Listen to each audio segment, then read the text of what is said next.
All right. So today we are going to be talking about commitment, and we're going to specifically be talking about the importance of the words and the phrases that we use to talk to ourselves. You guys know that we love diving into all these types of nuances here on the podcast. And the one that's kind of come up recently in some of our coaching calls with our clients, and this is something that we see kind of it's like a common theme, and we like to use common themes that we're seeing in our podcast because we think that if several people are kind of encountering this kind of issue and we're seeing the same themes in our coaching, there's probably a lot of other people out there that are struggling with this too.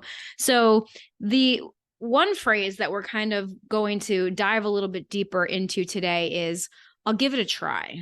Yeah, it's a big one. It happens also as we're starting to get some summer practice for our cross country team. Mhm. People talking about trying to reach goals and Yeah. trying to strive for things. So it's specifically the word try Yep. that we really want to dig into today, because how many of you have kind of put out a goal there and thought to yourself, I'll give it a try, or I'll give it a shot, or I'll try my best? Because oftentimes these phrases can sound positive. Oh yeah, Right? sounds like we're really going for it. Yeah, like they can like they sound like we're motivated. Like I'm going to do my best, or I'm going to try my best, not do my best. I'm going to try my best. Mhm. That very, very specific difference that we're going to talk about today. But depending on who you are and depending on how that phrase makes you feel, it could also be an excuse built right in. Like, I tried and it didn't work out. So it's a kind of a double-sided phrase and can either help you or hurt you depending on how you use it and the feeling that you get when you say it. Right. And a lot of that's going to be subconscious. So Mhm. some of this podcast is going to be like, have I used that phrase? What did I actually mean by it? Because Yeah. you could fall on either of the sides of this thing. Mhm. Sometimes you might be using it really as a sign of your like devoted commitment to the thing. Yep. And other times it's like, yeah, you know what? I'll try. I'll try. I'll give it a shot. And I think a lot of it is that the tone of voice you use, right? Like, do you go up with it? I don't know, I guess I'll try. for some reason I'm up like 3 octaves off of that one. I'm not sure what I'm going for there. Yeah. So in the first part of the podcast, we're going to kind of look at the shadow side of I'll try. And then in the second part, we'll talk about a lot of the positive aspects of it. Okay. But I want you to think about this because I feel like a lot of us probably haven't thought of it in this way before, because I think that when we say I'll try, we see that as a very positive thing. Yes. But in a way, that can be a good thing depending on who you are and what kind of personality you have, because I'll give it a try can take pressure off of you. Yeah. And if you're the kind of person that puts a lot of pressure on yourself, that can be a good thing, right? But if you're the kind of person that tends to kind of flake on your commitments, if you Mhm. tend to be not as committed in areas of your life, or you have a history of not sticking to those commitments, I'll give it a try can also be an easy out, right? So it can be taking that pressure off, can avoid or can lead to avoiding the challenging things, skipping the workouts, or making excuses when you weren't able to do the thing. Because you're like, oh, well, I tried to, but I wasn't able to. Right. Somebody who's so super committed that they have to like check all the boxes to do things, Yeah. saying that they'll try might in fact be like a little release valve Mhm. on the pressure. But someone who tends to, you know, make sure that they are making adjustments for things, they take other things into account. Yep. If they don't have a more firm commitment, I try allows them to start sliding the other direction and be like, all right, I tried, but I missed Monday and Tuesday. And then a thing came up on Wednesday. Maybe I'll Mhm. try next week. Mhm. Yeah. So it's like this built-in excuse. So I'll give it a shot. I'll try. It could be a signal that you're not fully committed to the goal or fully committed to your training plan or to the process or whatever it is you're trying to achieve, because it does kind of give you that out, right? You're like, oh, well, I tried. Like, and it's very interesting. And so we obviously, when we talk about trying, Yep. we have to play homage to your Star Wars nerdiness here. Yeah, right? I mean, you can't talk about a podcast about trying to do things without quoting Yoda, Yeah. who of course says, try not, do or do not. There is no try. Yeah. And so when Kevin first wrote this outline, he said, try not, do or do not. And I was like, I thought the line was do or do not. There is no try. Like, no, the line actually opens with Yoda yelling at Luke, because Luke's like, he goes, do this thing again. And Luke goes, okay, I'll try. And Yoda like hits him with his stick and says, no, try not. And that's the whole thing, is the way Luke had phrased it was like, all right, I guess I'll try and lift up the thing out of the swamp. Right. And the the subconscious kind of message there was, I'll try, quote unquote, try, but I know I can't do it. Yeah, I'll try, but it's impossible. It's impossible. Yeah. And then of course he tries. It is impossible, because in his head he'd already fully committed to it was impossible. And that, I think, is sometimes what happens when we put this phrase out of I'll try. Yeah. It's I'll try, but I don't think it's actually going to work. I'll try, but like there's a back end of the statement, as opposed to I'm going to do the thing, which is Yoda's argument, is simply just do the thing or don't do the thing. Or do what's necessary so that you're then able to do the thing. Yeah. Right. Because obviously Yoda didn't think that Luke was going to, well, I shouldn't say obviously. Yoda probably knew that Luke was not going to be able to raise the thing on his first try. This is true. Right. But he knew that he needed to actually do it and attempt it. So maybe there's a difference between attempt and trying. Yeah. Right. And I think that that's where we're starting to get into the nitty gritty. And so some of you might be listening to this right now and thinking to yourself, well, that's just semantics. But semantics matters. Word choice matters, because what does that word, what feeling does that create within you? Like if you say, I'll try, and you feel kind of a release of pressure, that could be a good thing. Sure. If you're someone that puts a lot of pressure on yourself and you've just got a lot going on right now, that release could be a really good thing. But if you kind of do that, and then you're like, you can feel a release of pressure, and it also, that release of pressure can also essentially be an excuse. Yes. So it's like, what direction are you going with it? Yeah. So I'm going to try these two phrases, and I'm going to try to not go up higher on the one thing. Okay. See if I can just state it without changing my tone of voice, and see if you can pick up the difference between the two statements. I'll try to get up tomorrow and work out before I go to work. Or I am doing a strength workout tomorrow. Like the second one sounds like there's a lot more commitment to it. Yeah. You're going to do this thing, as opposed to, you'll try to get up tomorrow. Yeah. Obviously I did some tone on the second time through. But I'll try to get up. Like, are you going to, or are you not going to? Just set the alarm, and then when it goes off, get out of bed. I'm getting up tomorrow, right? Like I'm getting up tomorrow so that I can work out before work. I'm doing my strength workout. I'm going to the gym, right, versus I'll try to go to the gym. I'll try to fit it in. Those are just so that if it doesn't happen, then you don't feel guilty, right? Not that you have to feel guilty anyway. Like sometimes life comes up, and sometimes even our best laid intentions don't end up playing out. That's true. I mean, just because you say you're going to do a thing does not mean it actually has to play out. Right. I'm doing this tomorrow, but if some emergency thing comes up, right, something where, you've set out your list of values and priorities, and a thing higher on your priority list comes up, even though you said, I'm going to work out tomorrow, maybe you don't. Like it, just because you say you're going to do a thing does not mean it's going to come up, and that doesn't mean there has to be guilt to it. This goes back to the whole idea of setting your priorities. And it also doesn't show a lack of commitment if life comes up. Right. And I think that sometimes people think that if I don't do exactly what my plan says exactly on the day that it says it, then that's showing lack of commitment. And I actually had this conversation with one of my clients last week, and she said, well, I'm just not a committed person. And I said, what makes you think that? And she said, well, I was supposed to work out on Monday, but I couldn't get to the gym on Monday. So I had to move that workout to Tuesday instead. And I was like, so to me, that shows that you are committed because you still got the workout in. It wasn't on the same day, but you still got it in. You were committed enough to try to figure out how to rework your schedule so that you could get that workout in. Right. I mean, that's the glory of the schedule, is it allows you the flexibility to show your commitment, even though you didn't do it on Monday and Wednesday, things got shifted. Now it's on a Tuesday and a Thursday. You have the commitment to the overall plan, and that's what works. But when you're going for a goal that you don't really think you can actually reach, it becomes so much harder to get to the goal. Like if you're like, yeah, and that's, I think, where the whole, I'll try to go back to the Star Wars scene and run the scene all the way to its completion. The idea was Luke thought Yoda wanted him to take his X-Wing out of the swamp water. And he goes, all right, I'll try. And he tries and it sinks deeper into the water. And he's all sweaty. He's like, see, it's impossible. And Yoda then, little teeny Yoda, lifts it up and, flies it over to the side and then puts it down on dry land. And Luke goes, I don't believe it. It's impossible. And Yoda looks at me, he's like, that's why you failed. Because he didn't think it was possible at all. Right. That's why he only said, I'll try. He didn't say, I'll do it. He said, I'll try, because he never believed. Right. And so when you say, I'll try, is that showing a lack of belief versus I'm going to do this or I'll do it?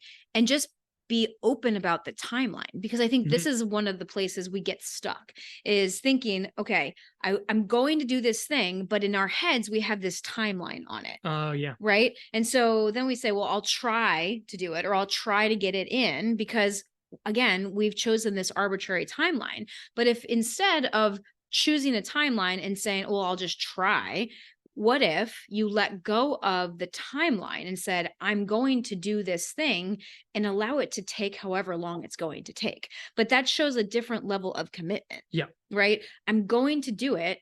I'm going to do whatever I need to do so that I achieve this goal, or so that I get as close as as close as I can to that goal, because in my head, I believe that I can do it, but I'm willing to also believe that I might be wrong about the timeline. Yes. Yeah. The willingness to be right about the goal and wrong about the timeline does allow a little bit of wiggle room, but not the same wiggle room that I'll give it a shot. Yeah. Allows, for certain individuals. Sometimes I'll give it a shot is really a quality thing. We'll talk about that in the back half of the podcast.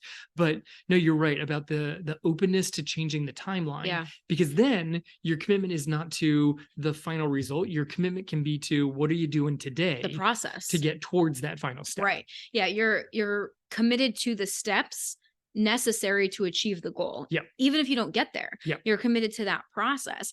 And when you fully commit to the process, you are most likely to achieve the outcome. It doesn't guarantee the outcome. It doesn't guarantee that you're going to achieve that goal, especially in running.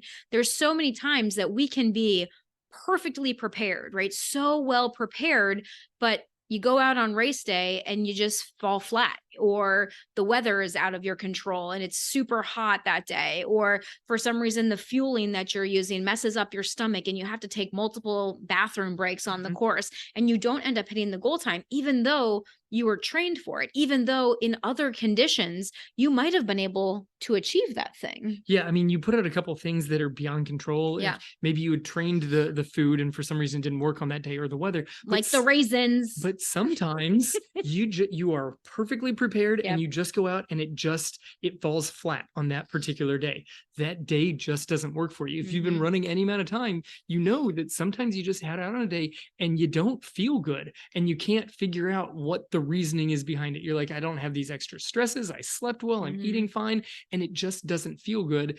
Every once in a while, if you race often enough, that day is going to match up with a race and there's just nothing you can do about it. So it just, sometimes it stinks. And I think that that's one of the really hard things for us to accept, is that some days just aren't good. And sometimes there's not a good reason for it. Yeah. And that's really hard to accept for us, especially those of us that are more type A and that want to kind of point to something like, this didn't go well. What can I point to so that I can fix it? Right. So that next time that won't happen. Right. But even if you do everything right, sometimes you still don't get the outcome that you want. Yeah. I mean, people talk about, you can learn more from losses than you can from wins, but every once in a while, losses are losses because the day just stunk and you can't point to a thing. Most of the time, there's a lesson to be learned from it, but sometimes you're just like, well, that stunk and I need to move on. Yeah. And it gets dangerous when we take that one day that may be a complete outlier and make it mean that we're not in as good a shape. We're not as good of a runner as we think it is. We make it mean something other than, well, this was just a bad day. Yeah. Right. And that's where the danger comes in. And again, that's also where the power of our thoughts and the power of our words come in. So we need to be very honest with ourselves about why we're using those words. So if you find yourself saying, I'll give it a try, or I'll do my best, or, I'll try my best. Are you hoping for a miracle? Like, are you saying like, I'll just go out there and do my best. And you're just like hoping that even though maybe you didn't prepare as well as you could have. Maybe you haven't put in the work Mhm. and you're just kind of hoping for a miracle that you just achieve this goal that you've been wanting to achieve. Or like, are you actually putting in the work and then you're on race day? Maybe you're someone that kind of gets freaked out by races. Maybe you Sure. have some race anxiety and you're like, I know I've put in the work. And so I'm going to go out there and try my best. Maybe that is a very helpful phrase for you to use. Yeah, I mean, I like as when you get into the second part of it, I want to really highlight how that can be incredibly Yeah. helpful. But sometimes the whole I'll try my best. We've had people on our cross country team before Yeah. who have used this phrase, and I've seen what they've put in day after day at practice. And they go out and they're like, Coach, I'm going to try my best today because it's race day. There's a Mhm. number on their chest. Right. But is trying your best only reserved for race days Ooh. and not at all involved in any of the days, weeks, and months leading up to race day? Right. Like, are you actually trying your best for the months leading up to it? Mhm. Or are you kind of putting in some work and then showing up on race day and you're fully committed for that small time window of the race itself? Yeah. And you're like, well, I don't understand why I didn't perform better. I gave it my I best. gave it everything I possibly had. And maybe that's true for that day. Maybe Yeah. on race day, you gave it everything that you had, but in the months leading up to it, did you give it your all in the preparation? Because that's where the runner is made. That's where the PRs are made or the goals are achieved. It's in the process of actually leading up to that final test, will you say? Yeah. Like we know plenty of people on our cross country team. We've been doing this for a lot of years. The ones that put in the work over the summer and get the miles in, it pays off at the end of the season. Like it pays off because they have the base built. And then there are those that don't train during the summer, and some of them that even like go off and party and are living a life that is not conducive to athletic performance Mhm. at all, right? And then they come in and then they're committed once the season starts. Right. Right. But they've already declined so much over the summer because they've been not working out at all and also doing things that are not conducive to their body performing well. Right. It's not just that they're picking up from where they left off at the Yeah. end of last season, they're picking up below where they left Right. off, And perhaps so substantially below. and so they show up and then they commit, right? And they're like, okay, well, I'm going to be committed. And so then they do try hard Yep. during the season, but by that point it's already too late. Yeah, the season's a couple months long. Right. And if you ignore the 3 months before the season, sure, when we see them at practice, they seem super committed. But Yeah. what did they do over the summer where we weren't there day in and day out? Right, because progress is compounding. And we try to explain this to our athletes every single year. And there are those that listen to us and that do their training and they train during the summer, they train during other seasons, and they get better year after year after year. And then we have the same athletes, not the same athletes, we have other athletes that come in and they have a great season their freshman year, and then they don't really train, and then they don't do their summer training. They Yep. come back sophomore year kind of at the same place and they don't make much progress. And they're like, Coach, I don't understand it. Why am I not getting better? You did. You made the exact same progress from start to end of the season Right. that you made freshman year because you showed up as the same person at the start. So you were able to make it at the same place by Right. the end. And then you didn't do anything for 9 months. Yep. Right? Like you can't expect your progress to be compounding if you just don't train for 6 to 9 months out of the year. And as a math teacher, I try to show them exponential curve graphs and teach the fundamentals of math to them. But for some reason, I don't know, their eyes just glaze over. It defies me. I don't You're know. like, what are you talking about? Right. So, we want you to just start to really be onto yourself. If you find yourself thinking these things or using these phrases of I'll give it a try or I'll do my best, ask yourself, is this a good thing? Like, am I trying to take some pressure off myself and that's actually a positive? Or am I just trying to give myself an easy out and reinforce this lack of commitment? Yeah, 100%. I mean, I have a metaphor, but it's so obvious and direct. Like as a classroom teacher, I get students that constantly prepare. Just around, I tried so hard on the test and I just didn't get the results. I'm like, well, what did you do to prepare? They're like, I studied for 3 hours last night. I'm Right. like, great, but we've been on this topic for the last 2 weeks. Mhm. What have you been doing in class? Yeah. And they're like, well, there were those 3 movies I watched on my phone. Like, well, okay, so there's the issue. Yeah, exactly. And so you can't just put in your best on race day and Right. expect to get the results that you want. You have to be doing the work, not just trying to do the work, but actually doing the work throughout the training cycle if you want to get the results that you're hoping for. All right. From the other perspective, I'll try my best can be a great signal of this really dedicated, firm resolve to both the long-term goal and the process of getting there. Sometimes that's exactly what people mean. Like they say, I'll try my best, and they mean day in, day out, I'm giving it my best until I reach this goal or as close as I can possibly get to it, which is great. Yeah. But there is a negative that sometimes comes into this. If you personally connect the outcome to your own self-worth, then if you don't reach the goal, you can be a little disappointed and kind of disappointed in yourself as a person because you tried your best and yet you still weren't able to get there. So it's that whole like, how connected are you to the goal? Yeah, but again, that kind of goes back to the goal versus the process. Yes. Right? Can you be connected to the goal? Because it is important to have a connection to a goal, but you can't base the success of your training cycle on whether or not you achieve or do not achieve the goal on that given day. Yeah. Right? Like what people don't understand is that there's a lot of progress being made that you're not able to see right away. Like, I think about our kids because they're growing up so fast. And there are times like we don't see the growth that they're making day to day, hour to hour, day to day, week to week. It's not like I look at them and like see them growing, like, but then you look at where they are now and you look back 6 months, you look back 2 years and you're like, holy moly, how'd you get so big? Like, and you see like even just 6 months, like, there's a lot of like the first day, last day school pictures. Oh, yeah. And you look back, you're like, oh my gosh, their face shape is completely different. That's what you looked at the start of this school year? I Right. swear that was what you looked like 3 years ago, I but know. time moves quickly. Time moves quickly and we don't see it in the moment. And so Yeah. I think that's hard for a lot of us as runners because we want to see the progress that we're making, but so much of the progress that we're making happens underneath the surface. And you might not see kind of the payoff for a while. Yeah, that's true. So if you've got this sort of I'll try my best, and that is a sign that you're really going for it. If you accept that the big goal is not really ever fully guaranteed, then giving it a shot, trying your best is the only choice that we possibly have. Like, how are you going to get to the goal if you don't give it a shot? Like it kind of goes into the semantics of I'm going to do the steps. Trying and giving it a shot might be just enough of a break from I have to get this goal. I'm getting this goal. It might be just enough that allows you to go into that curiosity that pulls you out of your comfort zone. And getting out of your comfort zone, whatever phrase you need that helps pull you out of the comfort zone and start doing the steps to get towards the goal, I think that's a win.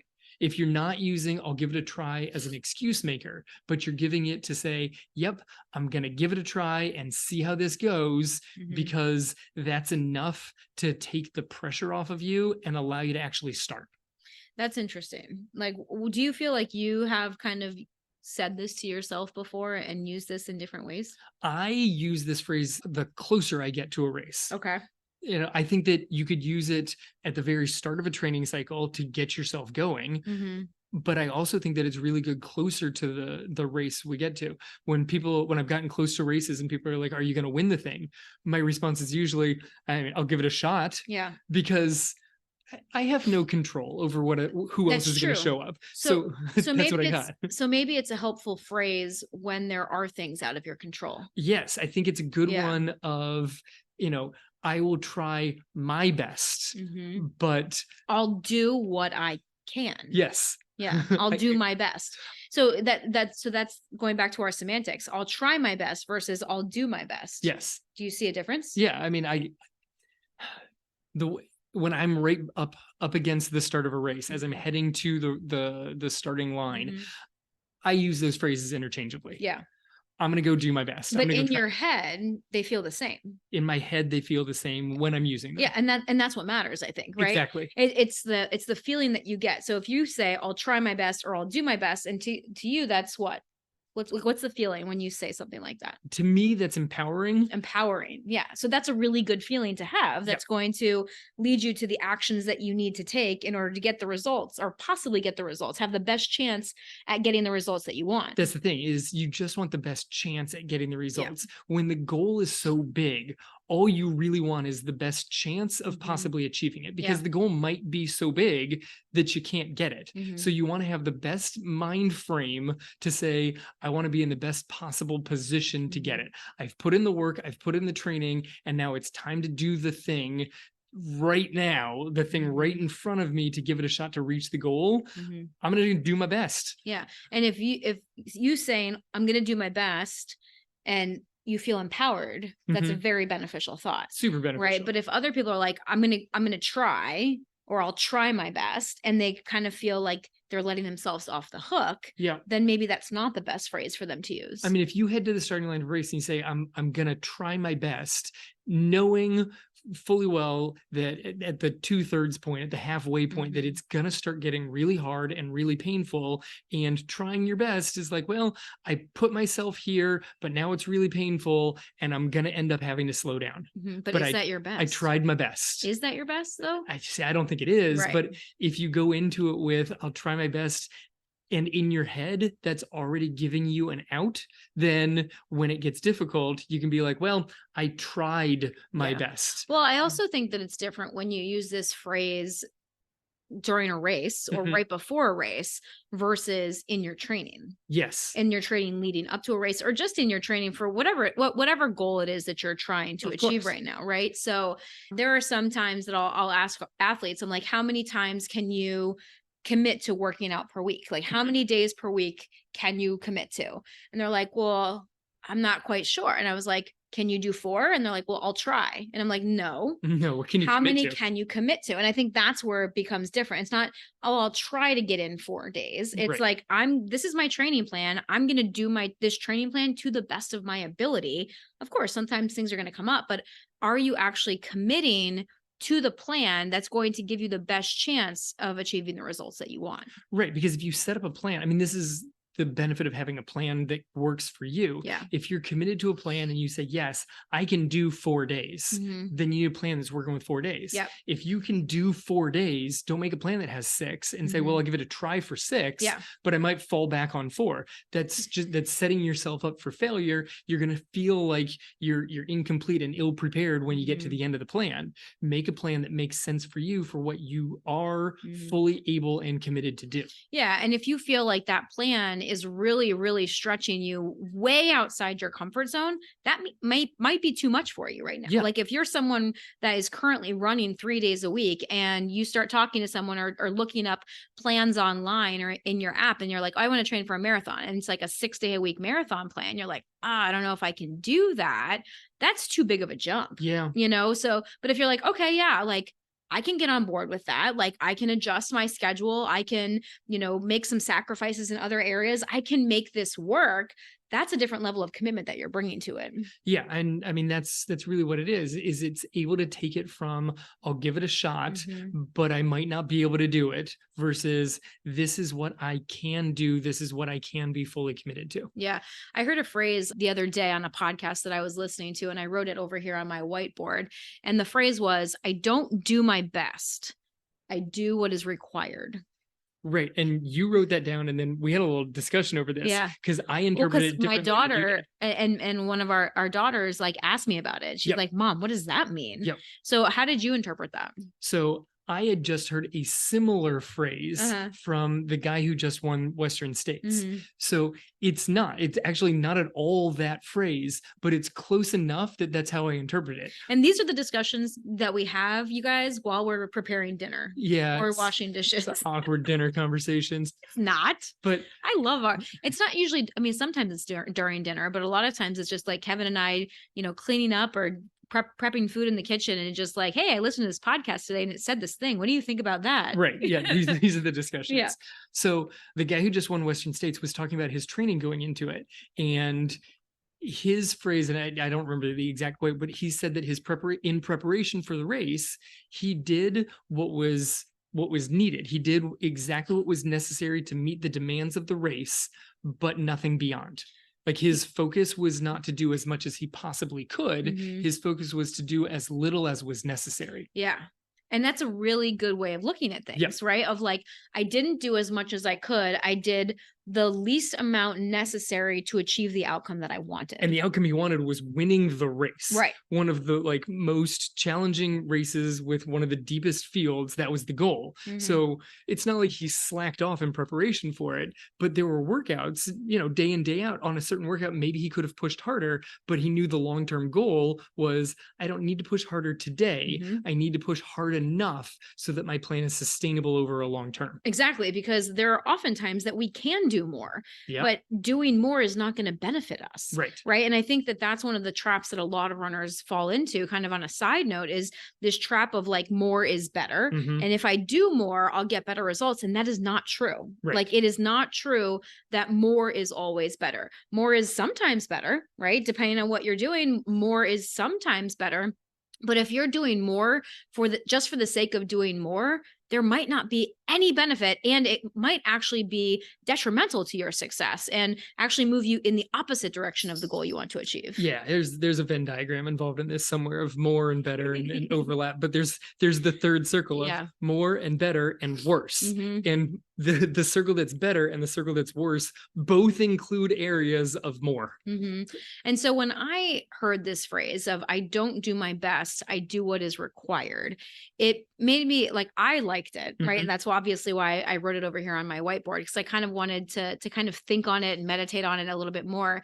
And the idea here is my best might not be good enough. Yep. Right. So my best, and you'll also hear us say your best is always good enough, right? And okay, right? Your best is good enough on that given day because Mhm. that's all you have. Yep. But sometimes our best is not good enough in order to gain the result or the outcome that we're striving for. Yep. Right? Like there are times that our best just isn't good enough. We already talked about that earlier in the episode. Sometimes it just doesn't go our way. We gave it our best. We did everything we could and we just come up short. We Yep. fall short, right? So instead of thinking about doing your best, I think that it is important for us to do our best, of course, but then also realize that when our best falls short, what do we need to do in order to get us closer to that outcome? We have to do what is required for that outcome. Mhm. And what in our best and what is required might not always be the same thing. Yeah, you have sometimes what we establish as, well, that's the best I can possibly do Today. What if you need more? Yeah. My first thought when you go to this one is the movie, obviously real life events, Apollo 11. Yeah. Like they needed to figure out a way. I remember the scene where they take Mhm. all the parts that are usable things on the ship Yeah. and they dump them on the table and they're like, you need to figure out how to make, basically it was like a square peg into a round hole. Mhm. That was the process. Here's what you can use Mhm. and it has to happen. And this is the time window that you have to work with. Yeah. And you're like, well, that's impossible. Mhm. No, impossible is not an option here. Yeah. Unless Like, this is or what those has- people die. Yeah, this is actually what has to happen. Yeah. And it's like sleep no longer matters. Yep. This is the goal. This is not about your best. This is the result that needs to take place. Yeah. Go figure it out. And they made it work. Yeah. Right. But I think that it's very good for us to also be honest with ourselves and say, sometimes my best isn't good enough and I need to do more work. I need to work on some of my weak areas so that I do have what is required. So Mhm. that the next time I attempt this goal, I'm more able, or I'm going to have a better chance at achieving that thing. Right. And that goes back to your timeline setup. That's what I was just going to say. My best wasn't good enough today, Yep. but my best can be good enough in the future. When I develop more skills, when I get stronger, when I put in more work, my best is now going to improve. Mhm. So as our baseline increases, as our baseline improves, then when we try again, our best might be what's required Right. and give us that chance of the outcome that we want. Right. You've raised your best Mhm. because your best isn't fixed. Right.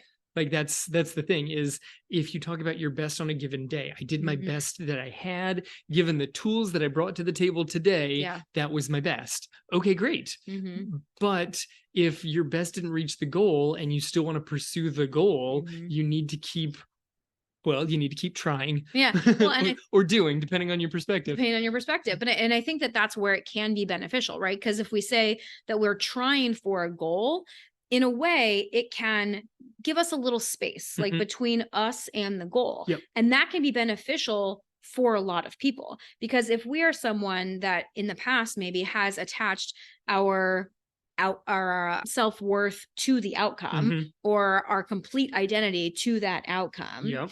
and we don't get the outcome, it can be crushing. Yeah, then we start spiraling. Right. That's an awful outcome. Right. So if we can put a little bit of a space between ourselves and the goal, and you're like, okay, this is where I am, and I'm going to try my best, and whatever happens, happens. Mhm. Right. That's another one that's like one of those like iffy ones of Yeah, whatever whatever happens, happens, happens. happens. Right. I'll give it a trial. Whatever happens, happens. Like that can be an easy out, or it can be a really healthy way for you to look at a goal. Yeah, I'm not a big fan of that one, but I'm Mhm. sure that people can use it in a very healthy manner, the same way of I'll give it a shot. Yep. To me, it's all just words. It's And all just it's phrasing. how you've used those words Mhm. before. All whatever happens, happens. I've used as an excuse maker before. So Yeah. to me, that's a weak statement. Yeah. But I'll give it a shot has something empowering to it Right. because I've used it in an empowering way. Mhm. But other people could have literally flipped those exact same phrases Yep. and used them the opposite way. Yeah, exactly. And so that's our goal of this episode, was just to bring some awareness to you of how you might be using the phrase, I'll give it a try, I'll give it a shot, whatever happens, happens, I'll do my best, I'll try my best.